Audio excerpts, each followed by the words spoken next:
Now, next question 10.6. Write the isomers of compound having formula C4H9Br. Again इस question में भी ध्यान से देखो तो यहाँ भी आपका मॉलिक्यूलर फार्मूला लिखा हुआ है।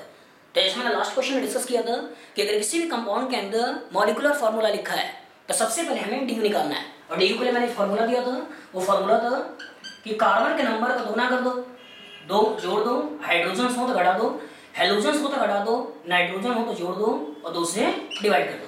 तो इस पर्टिकुलर क्वेश्चन में नाइट्रोजन नहीं है, इसका मतलब इस पर्टिकुलर घटा दो और आपके पास बचा कार्बन, हाइड्रोजन और हेलोजन। तो यहाँ पे कार्बन 4, 4 × 2 8 + 2 10, 10 - 9 1, 1 - 1 0, 0/2। तो ये जो वैल्यू आ जाएगी वो आ जाएगी 0। तो इसका मतलब कंपाउंड के अंदर कोई भी मल्टीपल बॉन्ड नहीं है, कंपाउंड के अंदर कोई भी रिंग नहीं है और सिस्टम में नंबर ऑफ कार्बन 4 है। तो 4 कार्बन से सबसे पहले हम ब्यूटेन सोच सकते हैं या 4 कार्बन का हम सोच सकते हैं 2-मिथाइल प्रोपेन। मतलब इसका रिटर्न इस पर्टिकुलर कंपाउंड का या तो ये हो सकता है या फिर ये हो सकता है। और इसी के अंदर के केमिकली डिफरेंट हाइड्रोजन को चेक करते हैं। तो यहाँ से और यहाँ से हाइड्रोजन का निकालें और Br से रिप्लेसमेंट करें तो नाम आएगा ब्रोमोब्यूटेन। तो इसका मतलब इस पर्टिकुलर हटा दें क्योंकि यहाँ से भी आ रहा है 1 ब्रोमोब्यूटेन, यहाँ से भी आ रहा है 1 ब्रोमोब्यूटेन। तो इन दोनों का केमिकल नेचर सेम है। लेकिन अगर मैं यहाँ से रिप्लेस करता तो नाम आता 2 ब्रोमोब्यूटेन और यहाँ से भी नाम आता 2 ब्रोमोब्यूटेन। तो इसका इस कंपाउंड के अंदर केमिकली डिफरेंट हाइड्रोजन है 2, एक यहाँ पे हो सकता है और एक यहाँ पे हो सकता है। तो इसका मतलब इससे हम एक स्ट्रक्चर ये बना सकते हैं और एक स्ट्रक्चर ये बना सकते हैं। अगर इस पर्टिकुलर की बात करें तो इस पर्टिकुलर के अंदर भी ये तीनों पोजीशन एक जैसी है। तो यहाँ से आपने एक सब्स्टिट्यूशन सोचे और ये पोजीशन अलग है तो यहाँ से आपने दूसरा सब्स्टिट्यूशन सोच लिया। तो अगर इसके बारे में बात करूँ तो ये पर्टिकुलर कंपाउंड होगा ऐसा और इसके बारे में बात करूँ तो ये पर्टिकुलर कंपाउंड ये बन गया। तो आयोपैक नेम को चेक करें तो ये है 1 ब्रोमोब्यूटेन, ये है 2 ब्रोमोब्यूटेन, ये पर्टिकुलर है 1 2 3 मतलब 1 ब्रोमो 2 मिथाइल प्रोपेन। इसकी बात करें तो ये है 1 2 3 मतलब 2 ब्रोमो 2 मिथाइल फिर प्रोपेन।